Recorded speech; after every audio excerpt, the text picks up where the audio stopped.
وضعت لغات الكون تنشر قيمة. Mengutamakan sesuatu yang dimuliakan oleh Allah, mengagungkan sesuatu yang diagungkan oleh Allah, itu dicintai oleh Allah, dan itu merupakan ciri orang yang bertakwa.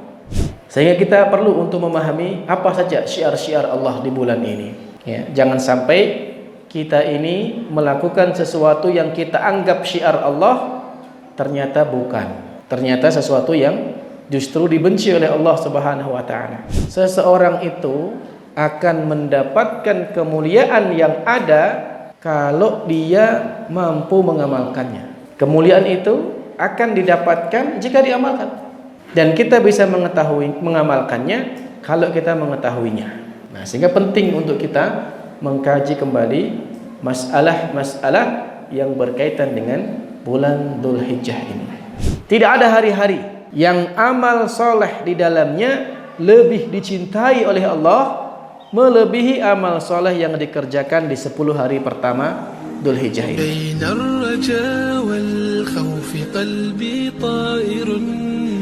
Bismillahirrahmanirrahim. Assalamualaikum warahmatullahi wabarakatuh.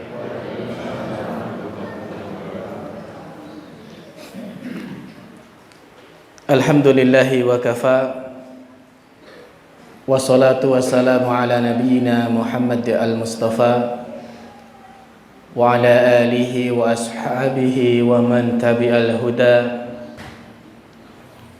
Wa qala ta'ala, ya ayyuhalladzina amanu taqullaha wa qulu qawlan sadida yuslih lakum a'malakum wa yaghfir lakum dhunubakum wa may yuti'illaha wa rasulahu faqad faza fawzan 'azima.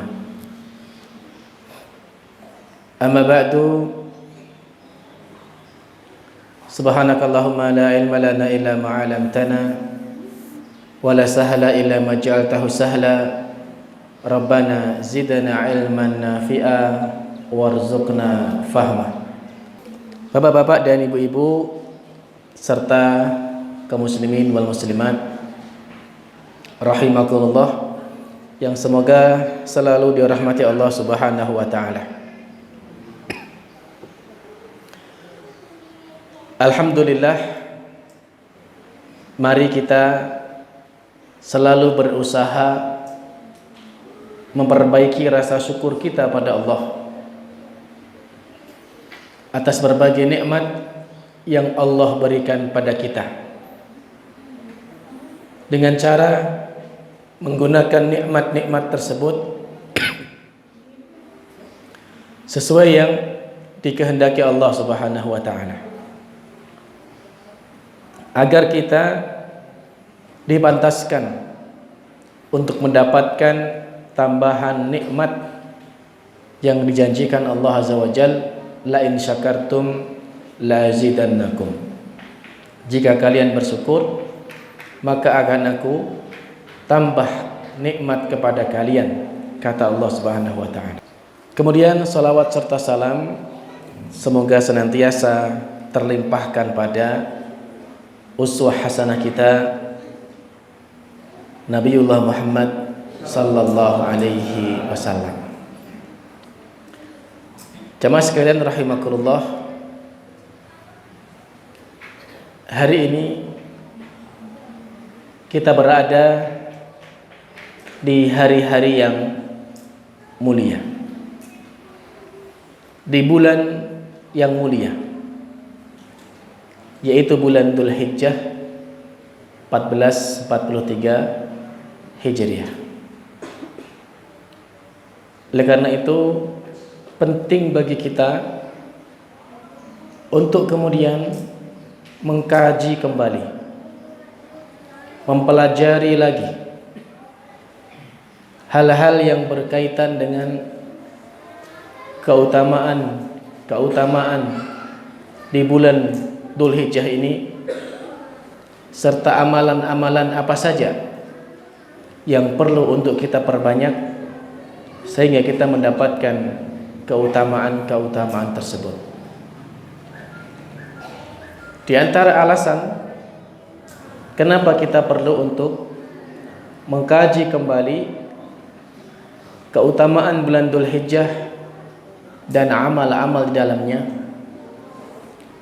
Yang pertama, agar kita bisa memahami fikih aulawiyat wal mufaddalah, fikih prioritas, sehingga kita bisa mendahulukan amalan-amalan yang paling utama dan bisa menunda amal-amal yang di bawahnya. Sebagaimana yang disebutkan oleh Imam Ibn Taimiyah rahimahullah fima makna, bahwa orang yang faqih itu adalah bukan sekedar orang yang tahu ini halal, ini haram, tetapi orang yang faqih adalah orang yang mampu memilih dan memilah yang paling utama dari dua kebaikan, lalu dia dahulukan, dan mampu memahami dengan baik yang paling kecil keburukan dari dua keburukan sehingga dia bisa menghindarinya. Ini orang yang faqih, mampu membedakan mana yang paling utama, mana yang utama, mana yang biasa, mana yang bisa ditunda. Nah, dengan mempelajari hal-hal yang berkaitan dengan bulan Dzulhijjah ini, mudah-mudahan kita bisa memahami mana yang perlu untuk kita prioritaskan. Yang kedua, agar kita memiliki sifat ketakwaan kepada Allah, bahwa mengutamakan sesuatu yang dimuliakan oleh Allah, mengagungkan sesuatu yang diagungkan oleh Allah, itu dicintai oleh Allah, dan itu merupakan ciri orang yang bertakwa. Ya. Dalam surat Al-Hajj ayat 30 Allah berfirman, "Dzalika wa may yu'azzim hurumatillah fahuwa khairul lahu inda rabbih." Barang siapa yang memuliakan apa-apa yang dimuliakan Allah, hurumatillah, apa-apa yang dimuliakan oleh Allah, maka itu lebih baik baginya di sisi Allah. Ya, jadi mengutamakan sesuatu yang Allah utamakan, mengagungkan sesuatu yang Allah agungkan, itu dicintai oleh Allah Subhanahu wa taala. Dan yang melakukan hal itu di antara indikasi ketakwaan, seperti yang disebutkan dalam lanjutan surat tadi, ayat tadi Al-Hajj ayat 32, Allah berfirman, "Wa may yu'azzim sya'airallah fa innaha min taqwal qulub." Barang siapa yang mengagungkan syiar Allah, maka itu adalah dari ketakwaan dalam hati. Ya. Sehingga kita perlu untuk memahami apa saja syiar-syiar Allah di bulan ini. Ya, jangan sampai kita ini melakukan sesuatu yang kita anggap syiar Allah, ternyata bukan. Ternyata sesuatu yang justru dibenci oleh Allah Subhanahu wa taala.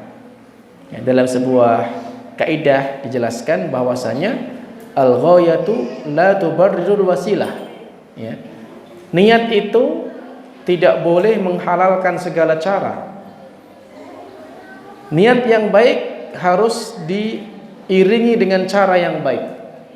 Ya.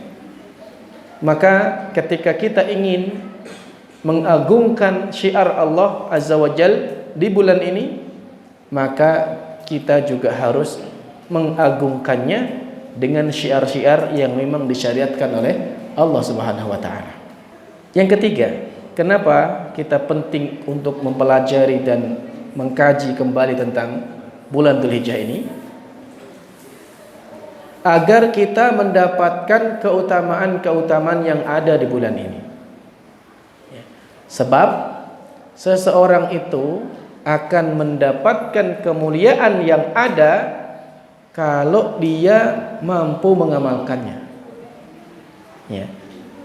Kemuliaan itu akan didapatkan jika diamalkan.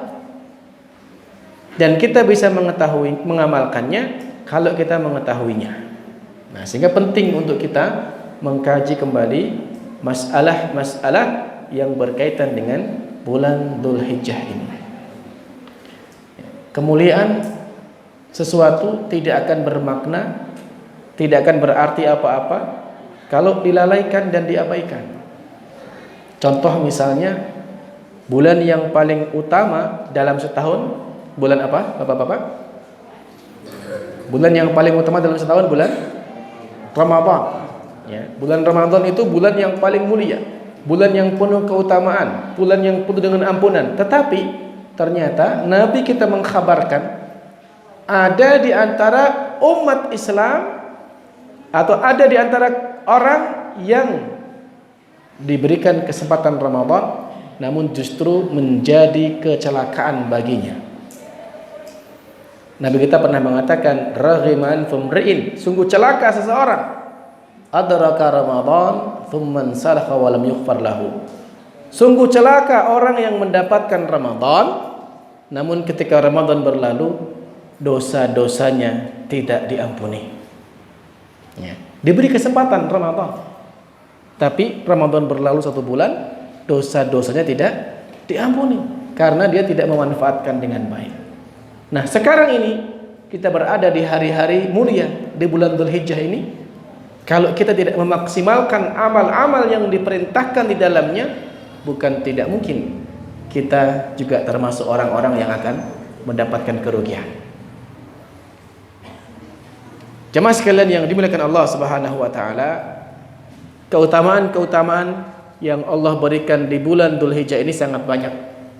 Di antaranya, yang pertama, bahwa bulan Dzulhijjah itu termasuk salah satu bulan haram. Termasuk salah satu bulan haram.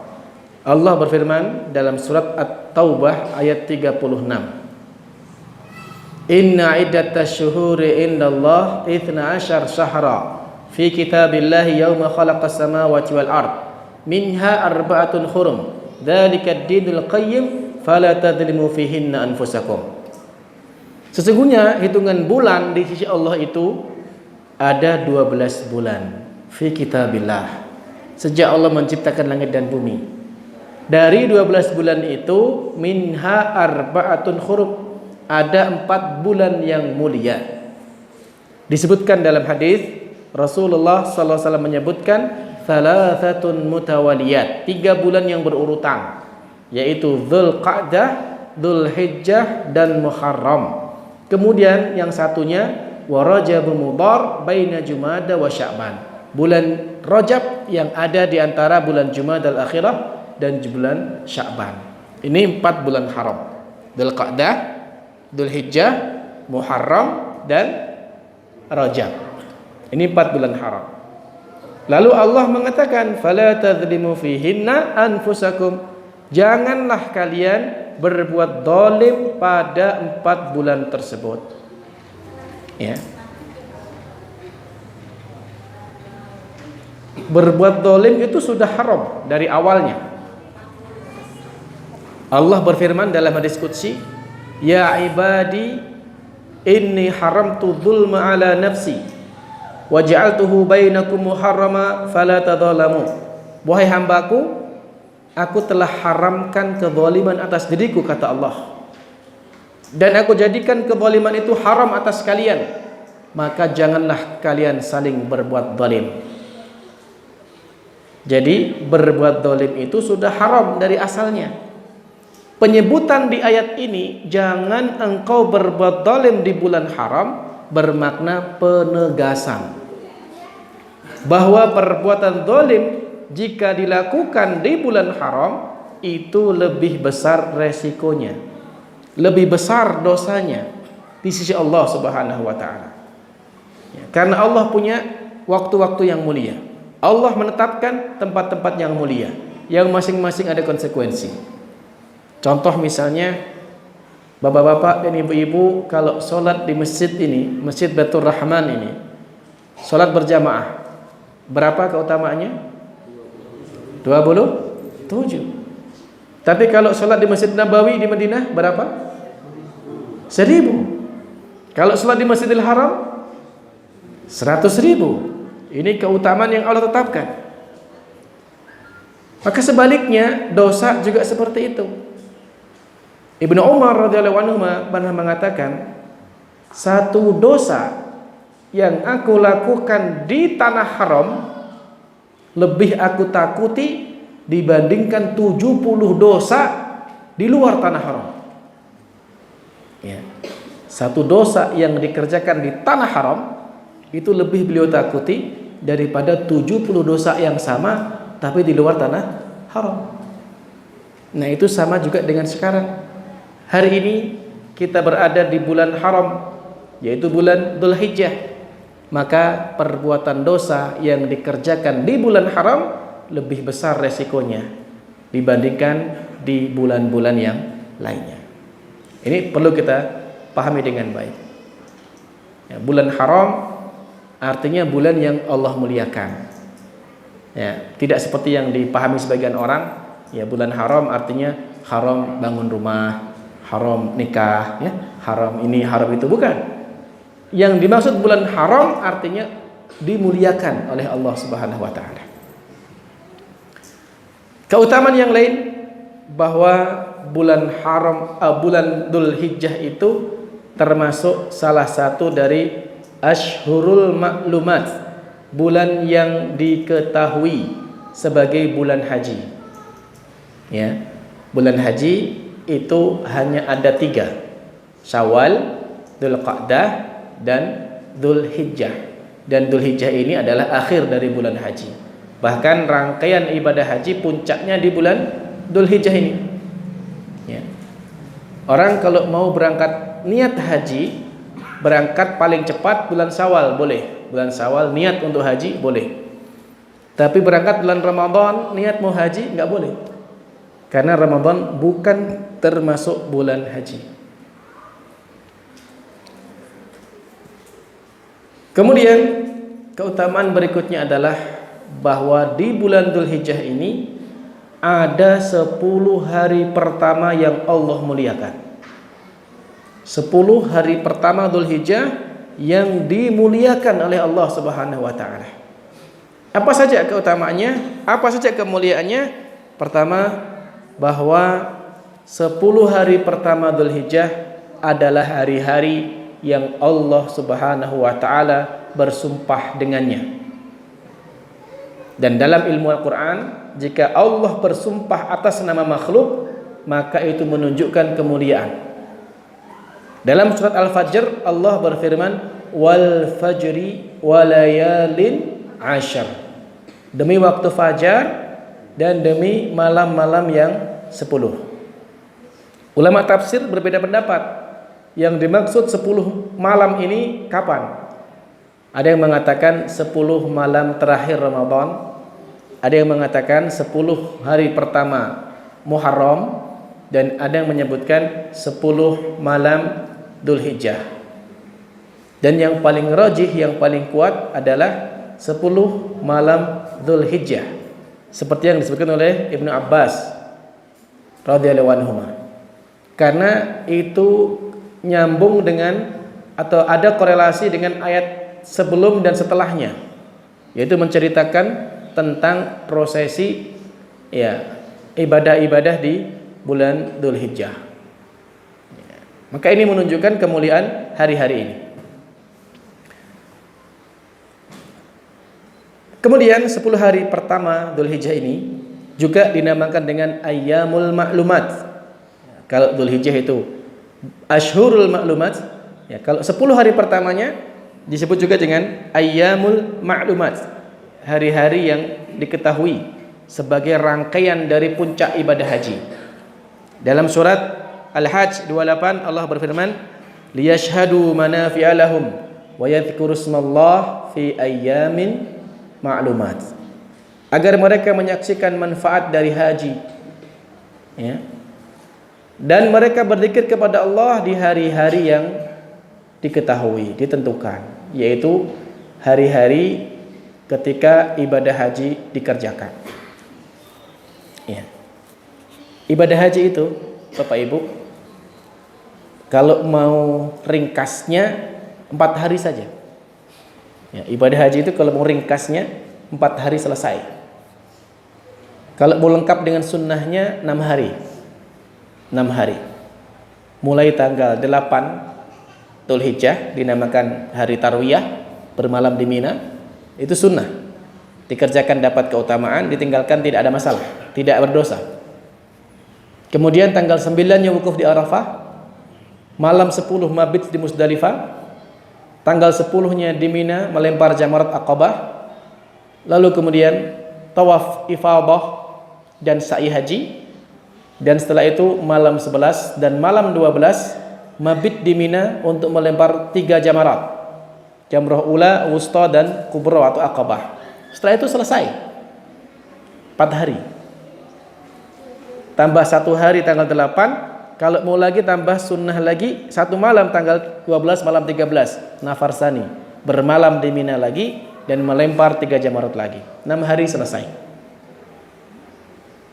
Tapi pemerintah Indonesia membuat program haji itu 40 hari kalau untuk reguler. Kalau VIP biasanya 24 hari. Tujuannya apa? Tujuannya agar kemudian semakin memperbanyak ibadah-ibadah di 2 tanah suci tersebut. Itu tujuannya. Kemudian jemaah sekalian yang dimuliakan Allah Subhanahu wa taala, 10 hari pertama Dzulhijjah ini, amal-amal ibadah, amal-amal soleh, amal-amal kebaikan di dalamnya adalah amalan yang paling dicintai Allah. Dalilnya Rasulullah sallallahu alaihi wasallam bersabda, "Ma min ayyamin al-amalu salih fihinna ahabbu ila Allah min hadhil ayyamil ashr." Tidak ada hari-hari yang amal soleh di dalamnya lebih dicintai oleh Allah melebihi amal soleh yang dikerjakan di 10 hari pertama Dzulhijjah ini.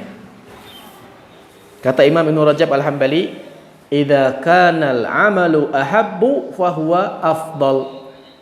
Kalau amal itu dicintai Allah, berarti amal itu adalah amal yang utama. Kalimat ini Bapak Ibu sekalian, hadis ini begitu menarik perhatian para sahabat. Ya, para sahabat itu orang yang sangat bersegera dalam memburu kebaikan, tamak terhadap kebaikan. Ketika mereka mendengar Nabi menyebutkan tidak ada amal kebaikan yang lebih dicintai oleh Allah melebihi amal kebaikan yang dikerjakan di hari-hari 10 ini, maka mereka bertanya, "Ya Rasulullah, walal jihadu fi sabilillah?" Sampai pun jihad fi sabilillah ya Rasulullah. Karena mereka memahami jihad itu amal yang sangat tinggi, amal yang sangat besar keutamaannya.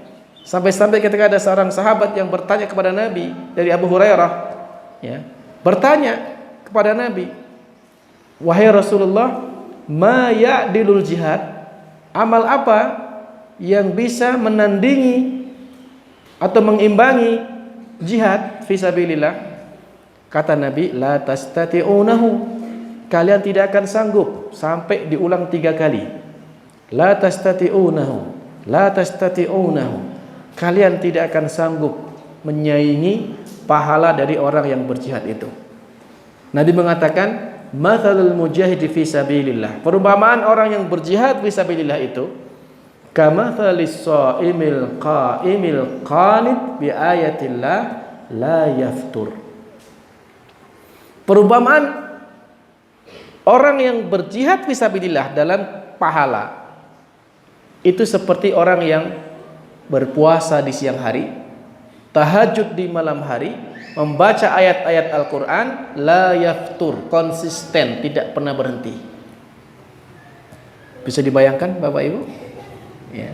Kalau ada dua orang misalnya, si A dan si B berangkat jihad, si A tidak. Bagaimana agar si A ini bisa mendapatkan pahala sebagaimana yang didapatkan si B? Maka begitu si B berangkat jihad, si A langsung puasa siang harinya. Malamnya tahajud, baca Quran tidak terputus. Sampai si B kembali, dia baru berhenti puasanya, baru berhenti sholat tahajudnya dan baca Qurannya, baru sama pahalanya. Begitu besarnya pahala jihad. Kebayang? Ya, begitu besarnya pahala orang jihad. Namun kata Nabi, walal jihadu fi sabilillah. Sampai jihad fi sabilillah pun masih kalah keutamaannya dibandingkan amal kebaikan yang dikerjakan di 10 hari pertama Dzulhijjah ini. Nabi melanjutkan, illa rajulun, kecuali seseorang kharaja bi nafsihi wa malihi thumma lam yarji bidzalika syai'. Thumma lam yarji min dzalika bi syai'. Kecuali seorang yang keluar berjihad dengan hartanya dan jiwanya, lalu hartanya habis, jiwanya juga melayang, tidak pulang dengan apapun, alias mati syahid. Hanya mati syahid yang bisa menandingi dan mengalahkan keutamaan dari pahala dari orang-orang yang beramal kebaikan di 10 hari pertama Dzulhijjah ini. Dari sini pula Imam Ibnu Rajab Al-Hambali berpendapat bahwa amal kebaikan, jika amal sederhana jika dikerjakan di waktu yang mulia, itu bisa berlipat ganda pahalanya.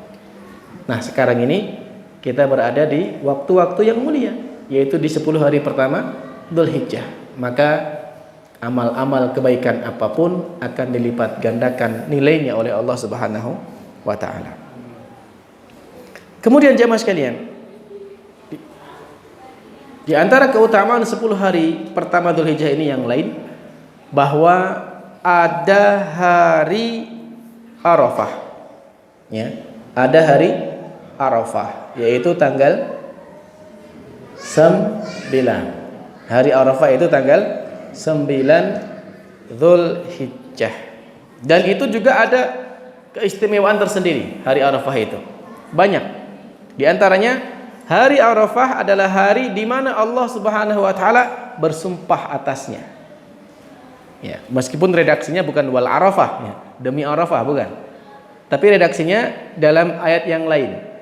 Di surat Al-Fajr juga Allah bersumpah wasyaf'i wal watr. Wasyaf'i demi tanggal 9 hari Arafah, wal watr demi hari 10. Ya.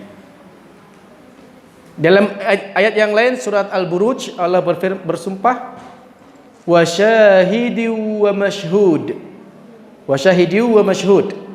Syahid hari Arafah, mashhud hari Jumat. Ya, atau dibalik, mashhud hari Arafah, syahid hari Jumat. Ya. Sebagian mengatakan seperti itu. Intinya hari Arafah termasuk hari yang Allah bersumpah atasnya, sehingga menunjukkan kemuliaannya. Ya, kemudian hari Arafah itu hari di mana Allah Subhanahu wa taala menyempurnakan agama ini. Surat Al-Maidah ayat 3, al-yauma akmaltu lakum dinakum wa atmamtu 'alaikum ni'mati wa raditu lakumul Islam madinah. Pada hari ini aku telah sempurnakan Islam sebagai agamamu, aku cukupkan nikmatku, dan aku ridhoi Islam sebagai agama bagi kalian. Itu turunnya di padang Arafah di hari Jumat pada waktu haji wada Rasulullah SAW. Ya, sehingga ada komentar dari seorang rahib Yahudi saat itu belum masuk Islam, namanya Ka'ab al-Akhbar. Dia berkata kepada Umar bin Khattab, di dalam Islam itu ada satu ayat yang seandainya turun pada kami, tentu akan kami jadikan hari raya, yaitu surat Al-Maidah ayat ketiga ini, yang menunjukkan kesempurnaan Islam. Maka Umar bin Khattab berkomentar, kami yang paling tahu tentang ayat itu. Turun di mana? Yaitu turun di Arafah pada hari Jumat di waktu haji wada. Maka kami yang paling tahu bagaimana cara merayakannya. Ya. Merayakan dengan cara melaksanakan syariat Islam itu sendiri. Ya. Jadi kita merayakan kesempurnaan Islam dengan apa? Dengan cara melaksanakannya. Melaksanakan apa-apa yang Allah perintahkan dan menjauhi apa-apa yang Allah larang dalam Islam. Itu cara merayakan syariat Islam. Kemudian jemaah sekalian, ya, di hari Arafah adalah hari di mana Allah Subhanahu wa taala paling banyak mengampuni dosa-dosa dari hamba-hambanya. Ya. Dalam sebuah hadis disebutkan bahwa Rasulullah sallallahu alaihi wasallam bersabda, "Ma min ayyamin aktsaru ay yu'tikallahu 'abdan fi yaumin min yaumi Arafah." Tidak ada hari di mana Allah Subhanahu wa taala mengampuni sebagian besar hamba-hambanya yang melebihi hari Arafah. Jadi di hari Arafah itu Allah akan mengampuni sebagian besar hamba-hambanya dan membebaskan dari neraka. Ya, mudah-mudahan kita semua termasuk dalam satu golongan itu. Orang-orang yang dibebaskan dari neraka. Ya. Saat itu Allah turun ke langit dunia. Biasanya Allah turun di sepertiga malam terakhir, tapi di hari Arafah Allah turun ke langit dunia. Wa innahu layadnu, dan kemudian Allah membangga-banggakan para jamaah haji yang sedang wukuf di hadapan para malaikat yang dulu sempat ragu dengan mengatakan kepada Allah, ataj'alu fiha may yufsidu fiha wa yasfiku dima. Ya Allah, apakah Engkau akan ciptakan manusia yang kerjaannya suka berbuat kerusakan di dunia dan menumpahkan darah? Maka Allah bangga-banggakan mereka. Ini hamba-hambaku. Mereka datang kepadaku dengan rambut yang kusut, dengan pakaian yang lusuh. Mereka meminta keridhaanku. Maka mereka pun diampuni oleh Allah Subhanahu wa taala. Sehingga bagi kaum muslimin yang tidak berhaji disunnahkan berpuasa. Namanya puasa Arafah. Ya, kalau jamaah haji tidak dianjurkan karena banyak ibadah-ibadah lain yang dibutuhkan fisik yang prima, sehingga tidak dianjurkan puasa pada tanggal 9 Dzulhijjah itu. Mereka wukuf, tenggelam dalam zikir, dalam lantunan ayat-ayat Al-Quran dari waktu duhur, ya, Syawal sampai terbenamnya matahari. Mereka di padang Arafah. Berikutnya jemaah sekalian, di 10 hari pertama Dzulhijjah ini ada yang namanya Yaumun Nahar, Idul Adha, dan disambung dengan hari Tasyrik, hari di mana kaum muslimin, ya, diperintahkan untuk berkurban dan makan-makan dari kurban itu. Ya, jadi hari wedangan umat Islam sedunia itu, Idul Adha itu. Nah, itu malah haram kalau puasa pada hari itu.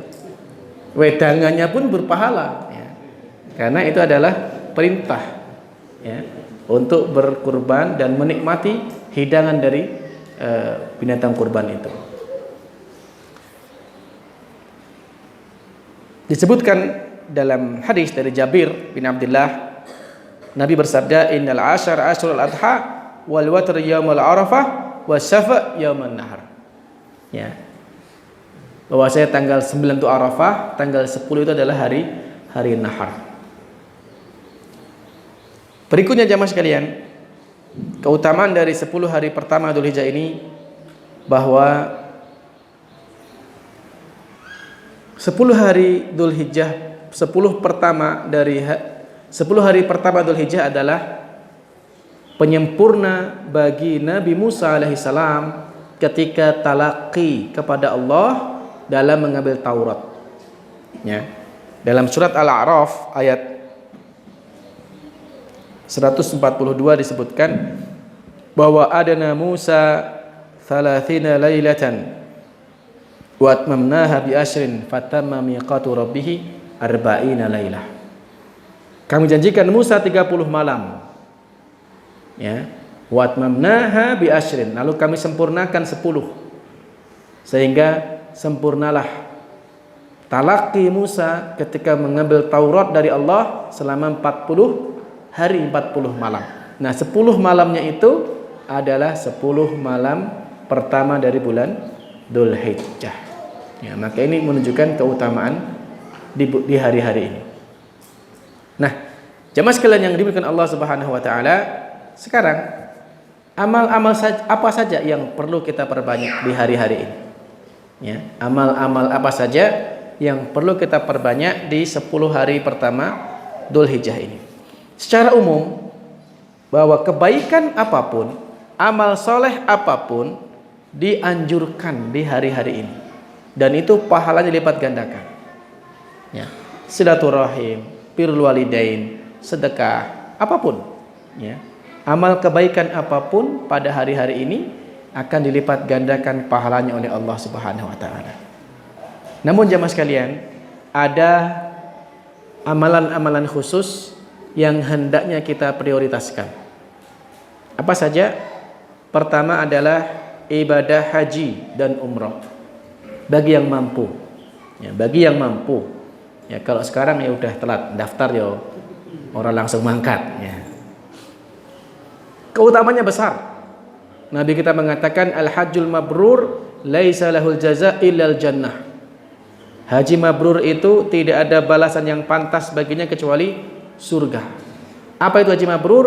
Haji mabrur adalah haji yang pelaksanaannya dikerjakan sesuai sunnah Nabi dan biayanya dari harta yang halal. Itu haji mabrur.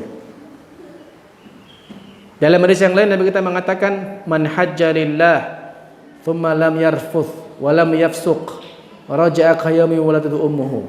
Barang siapa yang haji karena Allah lalu tidak berbuat rafas, tidak berbuat fasik, maka dia pulang dalam keadaan seperti dilahirkan oleh ibunya, alias tidak ada dosa-dosa yang melekat.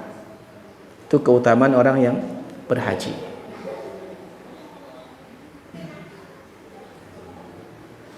Amal berikutnya yang perlu kita perbanyak adalah sholat. Selain sholat fardu tentunya, sholat sunnah terkhusus sholat lail, sholat tahajud. Karena qiyamul lail adalah salat sunnah yang paling dicintai Allah. Ahabbus salati indallah ba'dal maktubah qiyamul lail. Salat yang paling dicintai Allah setelah salat fardu adalah salat tahajud. Maka mari perbanyak, utamanya di hari-hari ini. Ya. Khususnya di sepertiga malam terakhir. Perbanyak qiyamul lail. Berikutnya adalah dengan membaca Al-Quran, karena Al-Quran afdalu dzikri. Al-Quran itu sebaik-baik zikir. Dan berikutnya adalah perbanyak zikir, seperti yang Nabi sebutkan dalam hadis Imam Ahmad ketika menyebutkan amal-amal yang paling utama dikerjakan di 10 hari pertama ini. Beliau melanjutkan lagi fakthiru fihinna minat tahlili wat takbiri wat tahmid. Perbanyaklah di hari-hari 10 ini bacaan tahlil, takbir dan tahmid. Kalau orang kita biasa menyebutnya takbiran. Takbiran. Allahu akbar, la ilaha illallah, Allahu akbar. Allahu akbar walillahi alhamd. Nah, takbiran ini ada dua. Zikir-zikir ini ada dua jenis. Zikir mutlak dan muqayyad. Mutlak artinya dibaca kapan saja. Malam, siang, sore, di mana saja boleh kecuali di WC. Mau di rumah, di masjid, di jalan, di lapangan, di pasar, silahkan. Seperti yang dahulu dicontohkan oleh Ibnu Umar dan Abu Hurairah. Beliau di 10 hari pertama Dzulhijjah berangkat ke pasar, ngapain? Bertakbir, takbiran. Lalu orang-orang di pasar pun ikut takbiran. Kan zikir itu ibadah yang sangat mudah Bapak Ibu. Zikir itu ibadah yang bisa dikerjakan dalam keadaan apapun. alladzina yadhkuruna Allaha qiyaman wa qu'udan wa 'ala junubihim. Bisa berdiri, bisa baring, bisa duduk, bisa. Sambil bekerja pun bisa. Ibu-ibu karo ngiris bawang zikir iso. Karo nyapu zikir iso. Bapak-bapak karo macul zikir ya iso. Karo ngangkat pacul Allahu Akbar bisa. Perbanyak bacaan zikir di hari-hari ini. Amal berikutnya adalah puasa. Puasa sunnah. Bagi yang mampu dari tanggal 1 sampai tanggal 9 silahkan. Utamanya tanggal 9, yaitu puasa Arafah. Puasa Arafah. Shaumu Arafah ahtasibu 'ala Allah ayyukaffira sana allati qablahu wallati ba'dahu. Kata Nabi, puasa Arafah itu dapat menghapus dosa setahun yang lalu dan setahun yang akan datang. 2 tahun. 365 kali 2, 730 hari. Peluang besar diampuni dosa selama 730 hari kalau diterima puasa kita. Maka mari kita ambil peluang tersebut. Ya. Hari di mana Allah paling banyak ampuni dosa-dosa hamba dan dibebaskan neraka. Ya, kita berusaha mepantaskan diri kita agar termasuk dalam golongan itu. Dengan caranya diantaranya dengan berpuasa tadi. Ya, kalau kita ingin dibebaskan dari neraka, ya pantaskan diri kita. Memang kita ini pantas untuk diampuni oleh Allah. Dengan cara apa? Dengan cara mengamalkan ibadah yang Allah perintahkan, kan begitu. Amal berikutnya adalah yang perlu kita perbanyak, sedekah. Sedekah. Was-shadaqatu tudfi'u ghadabar rabbi. Sedekah itu dapat memadamkan kemurkaan Allah. Ya, semakin banyak kita bersedekah, maka semakin besar pula kemurkaan Allah yang dapat kita minimalisir. Dengan kemampuan kita, sesuai kemampuan kita.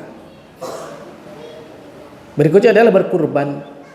Berkurban ini perintah Allah.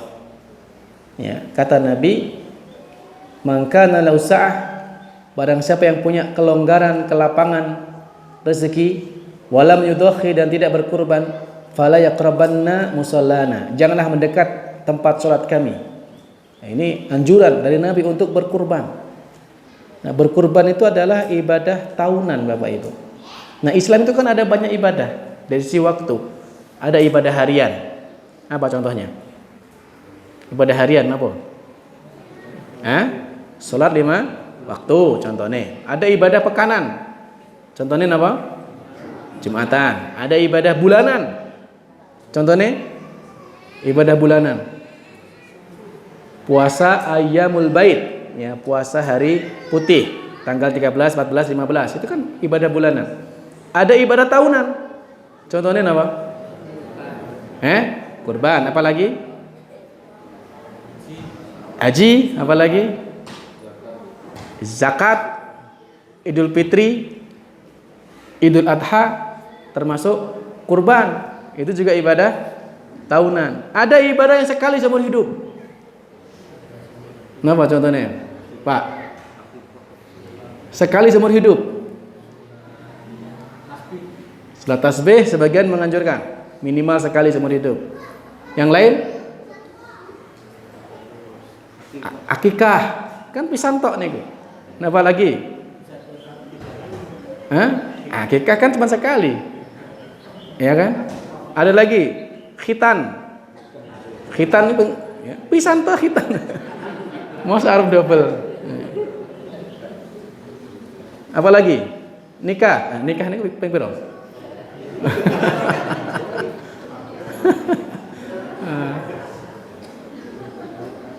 Berapa? Nah, ini ya banyak ibadah-ibadah yang sifatnya macam-macam. Nah, berikutnya jemaah sekalian, yang kita lakukan di 10 hari pertama Dzulhijjah ini adalah sholat Idul Adha. Ya, pada tanggal 10 Dzulhijjah kaum muslimin berbondong-bondong untuk melaksanakan sholat Idul Adha. Begitu ditekankannya sholat ini sampai-sampai perempuan yang sedang haid diperintahkan untuk menuju ke lapangan menyaksikan sholat dan mendengarkan khutbah meskipun tidak ikut sholat. Ya. Sehingga sebagian ulama mengatakan sholat id itu wajib. Ya. Yang berpendapat itu alasannya adalah karena perempuan haid pun disuruh berangkat. Disuruh berangkat meskipun nggak sholat. Ya. Sampai disuruh berangkat, maka ini menunjukkan wajibnya. Ya, ini yang berpendapat seperti itu. Namun jumhur mengatakan yaitu sunnah yang sangat ditekankan. Nah, jamaah sekalian yang dimuliakan Allah Subhanahu wa taala, ini beberapa keutamaan dari bulan Dzulhijjah, lalu amal-amalan yang dianjurkan di bulan ini. Maka mudah-mudahan Allah berikan taufik kepada kita untuk bisa mengamalkan aneka macam kebaikan yang mampu kita kerjakan di bulan-bulan yang mulia ini. Kebaikan apapun yang cocok dengan kondisi kita, mari kita perbanyak. Yang mungkin di antara kita cocoknya baca Quran, perbanyak baca Quran. Yang mungkin kita mampunya bisa maksimal sholat, perbanyak sholat. Yang kita maksimalnya pada zikir, perbanyak zikir, dan seterusnya dan seterusnya. Semoga ada manfaatnya. Kurang dan lebihnya mohon dimaafkan. Hadanallahu wa iyyakum ajma'in. Wa akhiru da'wana anil hamdulillahi rabbil alamin. Wassalamualaikum warahmatullahi wabarakatuh.